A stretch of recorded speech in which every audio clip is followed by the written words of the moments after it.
এখন আমি পঞ্চম শ্রেণীর প্রাথমিক গণিত বই থেকে অনুশীলনী 11 ক থেকে আমি 5 নম্বর যে সমস্যাটি রয়েছে এই সমস্যাটির সমাধান করব। প্রথমে সমস্যাটিকে ভালোভাবে পড়ে বুঝে নিতে হবে। একটি বইয়ের ওজন 124 গ্রাম। 80টি বইয়ের ওজন কত কেজি? এখানে একটি বইয়ের ওজন দেওয়া আছে হচ্ছে গ্রামে, কিন্তু আমাদের 80টি বইয়ের ওজন বের করতে হবে হচ্ছে কেজিতে। তাহলে আমরা গ্রামকে আগে কেজিতে পরিণত করব।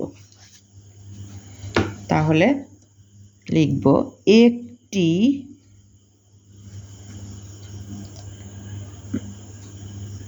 বই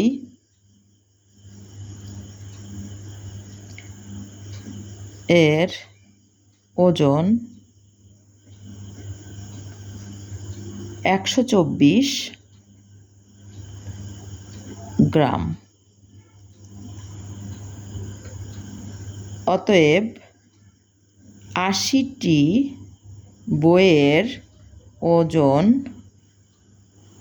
সমান 124 গুণ 80 গ্রাম সমান। তাহলে আমাদের এখানে গুণ করতে হবে। ডান সাইডে একটা শূন্য আছে, আমি একটা শূন্য আগে দিই নি, তারপর 8 দিয়ে আমি 124কে গুণ করে ফেলবো। 4 8 32 2, হাতে থাকে 3, 8 2 16, 8 3 19 9, হাতে থাকে 1, 8 আর 1 গুণ করলে 8 আর 1 সে হাতের 1 9। তাহলে আমাদের হলো 9920 গ্রাম। 9920 গ্রাম। এই গ্রামকে এখন আমরা কেজিতে পরিণত করব। তাহলে আমরা জানি 1000 গ্রাম সমান 1 কেজি। তাহলে আমি যদি 1000 দিয়ে ভাগ করি তাহলে কিন্তু আমার কেজিতে চলে আসবে, যেহেতু আমাদের উত্তর বের করতে হবে হচ্ছে কেজিতে। তাহলে এখানে ভাগ লিখব 1000, আর পাশে তাহলে আমি এখানে যখনই 1000 দিয়ে ভাগ করব গ্রামকে, তাহলে তখন আমি এখানে কেজি লিখব, যেহেতু আমি 1000 দিয়ে ভাগ করেছি। আমি এখানে লিখে দেব, যেহেতু 1000 গ্রাম সমান 1 কেজি, এ কথাটা এখানে লিখে দিতে হবে। এবার আমি ভাগটা এখানে দেখিয়ে দেব।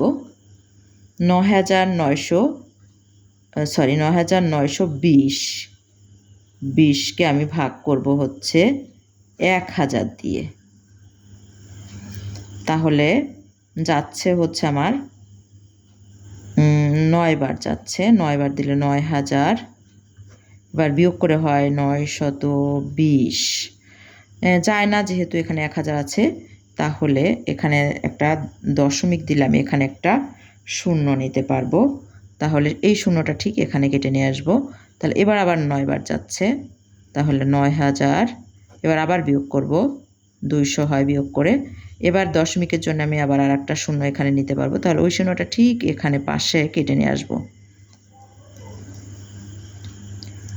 তাহলে এবার যাচ্ছে আবার 2 বার, 2000, তা মিলে গেছে শূন্য। তাহলে হচ্ছে 9.92 কেজি। তাহলে উত্তর 9.92 কেজি। আশা করি তোমরা বুঝতে পেরেছো।